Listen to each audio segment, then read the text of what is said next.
Okay, so this is how I do the thumbnails for the videos. So usually we start out with a screenshot from the game, which will be in the right size already. So drag that into paint.net and open the image. Then the next thing we need to do is drag in a logo, Lifecraft logo, and add it as a layer. Like that. Now that's a bit small, so we can resize that to an appropriate size. Position it. It's always useful to rename these. So the background, so this would be episode. Oh dear. Episode 01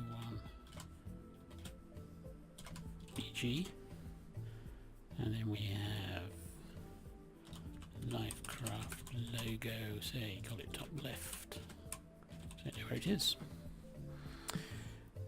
Now, the next thing to do is to give that a little bit of an outline, otherwise you can't see it. I have a couple of outline objects. There's this one by Pyrochild, and then I also have object outline by Boltbait. Either of them work nicely. Now, you can see, I'll do that again. It's clipping here because of the selection, so we want to make sure we're selecting everything in this layer and make sure the logo layer is selected. Object outline, do like a nice 4, change the thickness and the that goes in a thick, solid, and then you can drop it down a little bit. And then what I like to do after that is to give a little shadow, which again is on the object shadow. There's a Boltbait version again, and I also have, I believe, a drop shadow there. Try whether these work. You basically, like say 10, and then opacity, something like 70. If you're doing it that way, it looks nice. And yeah. Then need another layer. So this time it's going to be an empty layer, and this will be the episode 01 itself. So for ones I've been using for Lifecraft, except the font is, I've been using Autumn in November. That seems to fit nicely with the actual logo numbers, and using the max size. So you go down here, except we want it to be in white. Well, obviously you can use a different colour. In white, thank you. Right, so position that one nicely and do a finish. And again, you want to apply the object outline. But yeah, we're using the other one, weren't we? So it remembers what it should be.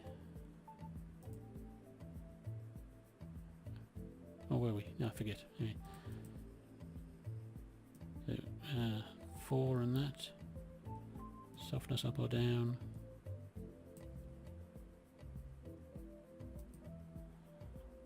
And then a drop shadow again.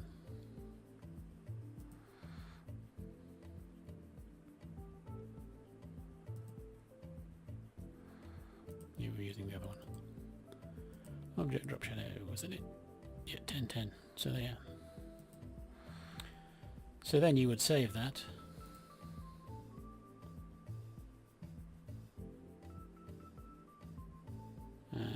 As a PDN file.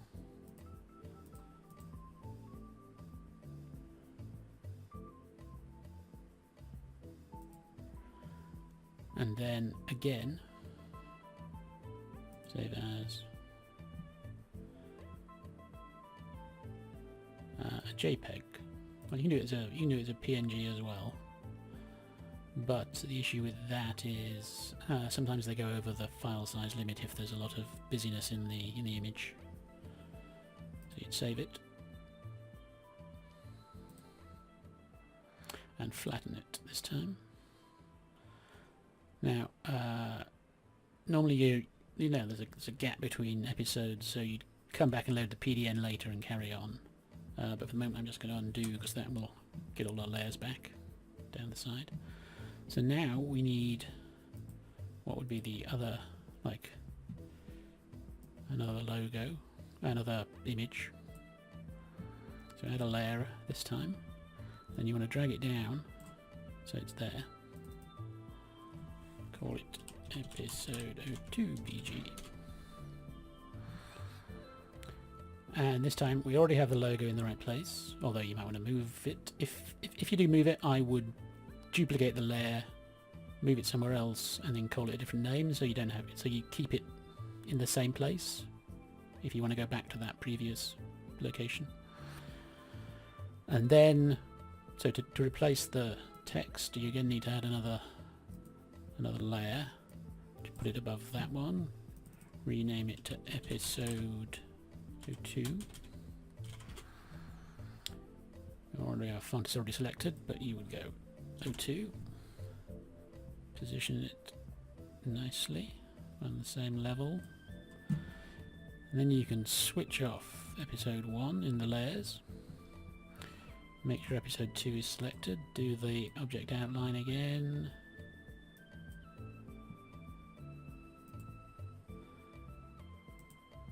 Do the object shadow again. Oh, it's the wrong one. Object shadow, drop shadow, there it was. And then you would again save this as a PDN, and then again save it as a JPEG flattened for your to upload to YouTube.